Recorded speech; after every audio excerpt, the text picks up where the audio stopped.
وقتی برادر من تقویت میشه یعنی خود من تقویت میشم. وقتی دوست من تقویت میشه یعنی من دوست قوی دارم. وقتی دوست من آگاه باشه، بیدار باشه، همشهری من، اون کسی که تو جامعه با من زندگی میکنه، یعنی من یه جامعه قوی دارم، پویا دارم. این نگاه و تسری ببخشیم، این نگاه رو به نمایش بگذاریم. دنیا میدانی است برای به نمایش گذاشتن هنرهای زیبا. دنیا میدانی است برای به نمایش گذاشتن شکر خدا. دنیا میدانی است برای به نمایش گذاشتن عاطفه های زیبا، مهرورزی، خیرخواهی. از همدیگه سبقت بگیریم. سابقوا الی مغفرة من ربکم. رقابت های سالم ایجاد بکنیم. همین رقابتی که برادرم آقای بهور بین این بچه های عزیز ایجاد کرد، اگر بین بزرگترها این رقابت باشه بدون حسادت، خودش بلند شد دست چند نفر رو بگیره بلند بکنه، نه اینکه بلند شدن من رو حساب سرکوفت به دیگران باشه. این معانی رو در جامعه اخلاق، در جامعه چه ترویج بدید. دین کامل شده، نیاز به تکمیل شدن نداره. الیوم اکملت لکم دینکم و اتممت علیکم نعمتی و رضیت لکم الاسلام دینا.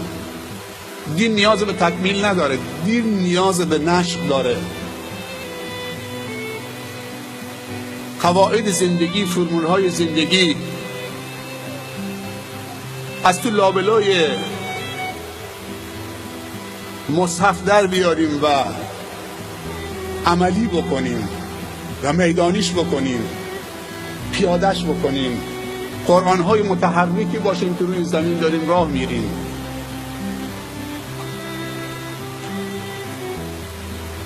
دنیا میدانی است برای نقاشی کشیدن، تابلوهای قشنگ. این تابلویی که تقدیم کردن چقدر زیباست. با همه اختلاف سلایق میگن این تابلو زیباست، چون کسی که طراحی کرده واقعا استاد بوده. نقاشی های قشنگ بکشید که حتی مخالف نتونه بگه نقاشی زشته.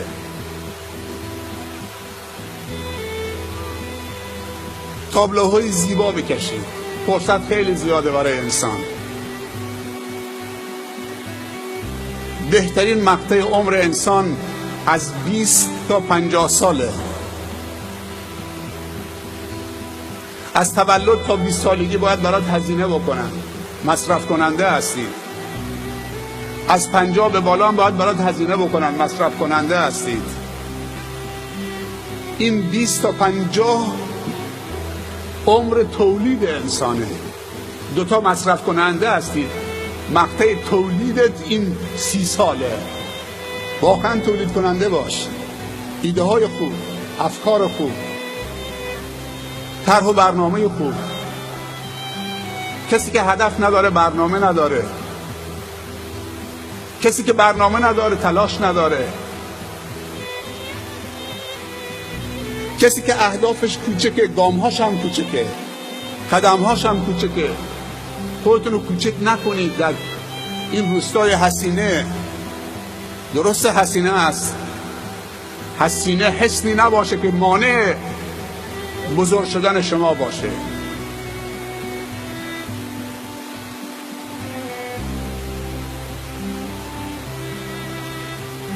الم نشرح لك صدرك و وضعنا عنك وزرك الذي انقض ظهرك.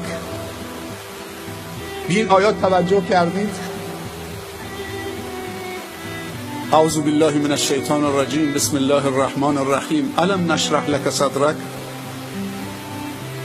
این درست خطاب به پیامبر صلی الله علیه وسلم هست، ولی خطاب به کل انسان هاست، خطاب به کل مسلمان هاست. آیا دل تو رو منشرح قرار ندادیم؟ چه دلی منشرحه؟ آرامه، استقرار داره. دلی که بزرگه، دلهای کوچک اونا دل نیستن که روش مانور بدید. اونهایی که دلشون کوچکه فقط جای خودشون و خانوادهشون میشه، جای خودشون و فقط دوستاشون میشه، اقوامشون میشه، جای مانور ندارن.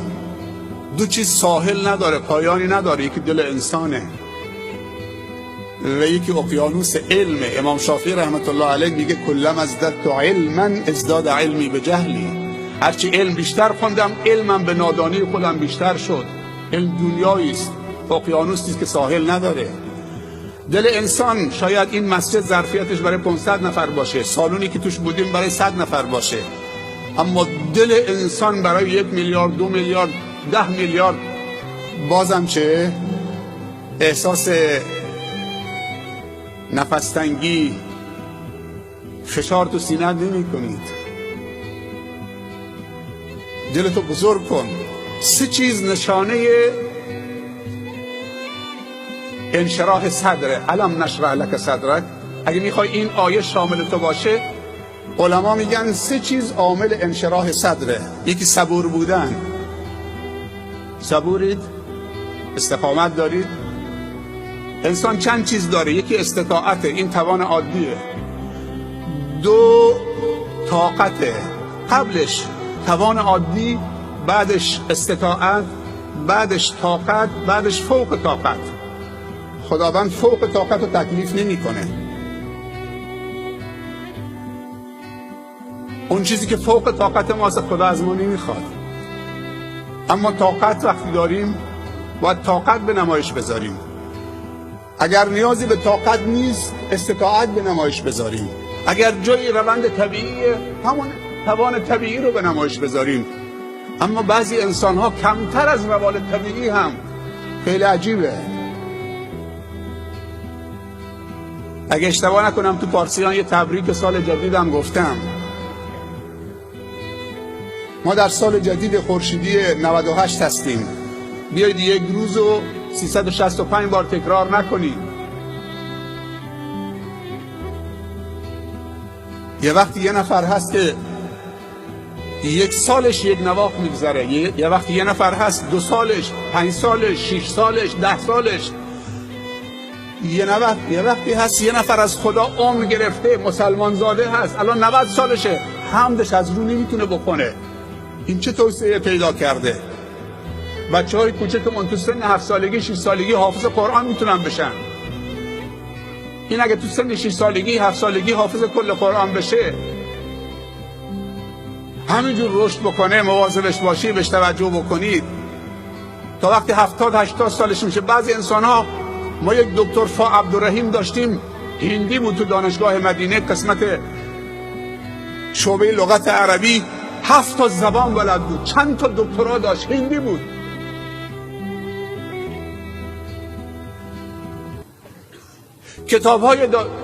کتاب‌های قسمت شعبه لغت عربی برای غیر ناطقین عربی دانشگاه اسلامی مدینه خودش نوشته بود. دکتر فا عبدالرحیم هندی بود، خدا یارش باشه اگه زنده هست، استاد ما بود. 6-7 تا دکترا، 6-7 زبان. چقدر اینا میتونن توسعه پیدا بکنن؟ پیامبر صلی الله علیه و سلم میفرماید اگر مسلمانی 2 روزش 1 نواخت بگذره این خسران دیده. 2 روز مسلمان نباید چه مثل هم باشه، باید متفاوت باشه.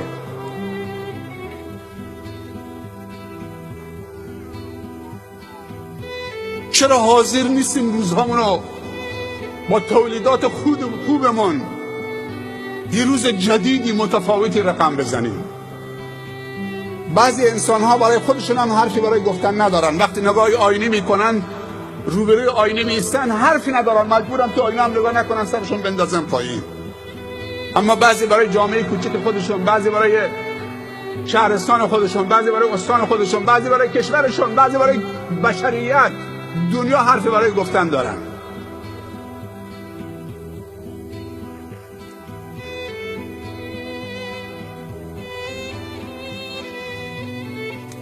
یک صبور بودن.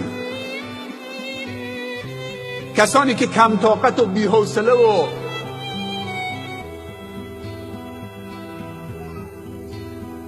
منفعلن و زود از کوره در میرن، اینها نمیشه وصف بزرگی بهشون داد. اینها صاحبان دلهای کوچکن. انسانهای بی طاقت، بی حوصله، زود از کوره در میرن، عصبانی میشن، کم میارن، اینا نمیتونن مصلح باشن، اینا نمیتونن مربی باشن. اینا نمیتونن معمار باشن، معمار انسانی. اینا نمیتونن امام جمعه باشن. امام جمعه‌ای که فکر میکنه وقتی تریبون گیرش میفته باید مردم رو بکوبه، فکر میکنه که این منبر کوبیدن، مسائل شخصی گفتنه. و ان المساجد لله فلا تدعوا مع الله احدا. کسی حق نداره در خانه خدا روی منبری که خدا زیر پاش قرار داده جز تعریف و تمجید از و عظمت خدا و رسول خدا و دین خدا چیز دیگه بگه.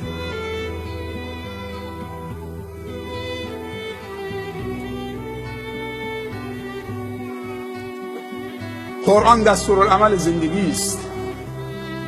آمده که زندگی انسانها رو بهینه بکنه، بهسازی بکنه. ان هذا القرآن یدعو للتی هی اقوم. یهدی للتی هی اقوم، هدایتگره.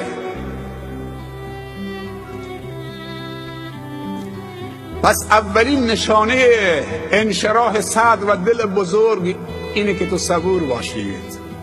هستیم؟ ما ماه صبر در پیش داریم. هر عبادتی اوصاف متعدد داره، ویژگی های متعدد داره. هر عبادتی دو چیز تولید میکنه، هم نور هم نیرو. خاصیت عبادت ها اینطوریه، هم نور تولید میکنه هر عبادتی، راهو میدرخشانه، هم نیرویی که بتونه در اون راه درخشان و روشن تو گام های استوار برداری. هر چیزی که نور و نیرو تولید نکرد در پیمودن راه های درست، اون معصیته. و خاصیت هر حرام و معصیت یا هر حرام سه چیزه: یک، ضرر، دو، نجس بودن و سه، فاسد بودن.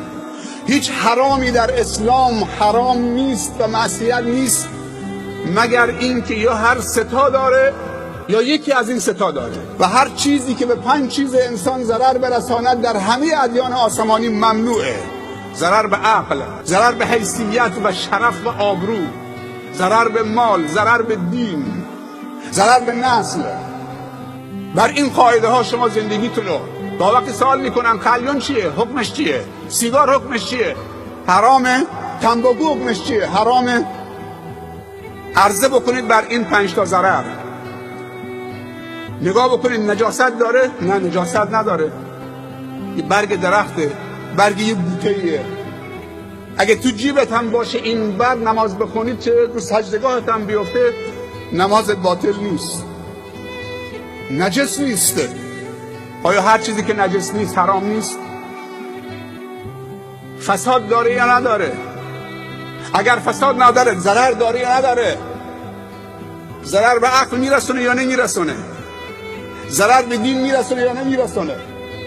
اگر شیخ شما یه سیگاری الان براش روشن بکنن روی منبر، تو جلسه استراحت روز جمعه بین 2 تا خطبه سیگار روشن بکنه، همون نمازگزارا با کش میزنن تو صورتش، یا کش میگیرن ولی خودشون سیگار میکشن تو جیبشونه. چه فرقی میکنه؟ اگر برای شیخ درست نیست برای تو چی درسته؟ اگر تو داری انکار میکنید بگه مسلمان شیخ و ملا و پیغمبر و فلان داره، رسول الله صلی الله علیه و سلم به فاطمه زهرا میگه که ای دختر پیامبر، ای فاطمه روز قیامت نیای بگی من دخترتم پاره تنم، ای علی پسرم موی من، ای عباس، ای فلان، ای فلان، ای جعفر، یکی میشماره از اقوامشو. روز قیامت نیای بگی من پسرتم، من دخترتم، من عموتم، من پسر عموتم. اونجا کار به عمل برمیاد. حسب و نسب جایگاهی و محلی نداره. حتی قسم یاد میکنه، میگه اگر فاطمه دختر پیامبر دزدی بکنه من دستشو قطع میکنم.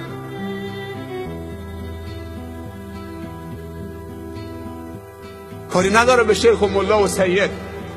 اونهایی که جز ساداتن اگه عالم باشن، اگه دعوتگر باشن، اگه صالح باشن 3 تا ثواب دارن، 3 تا حرمت دارن.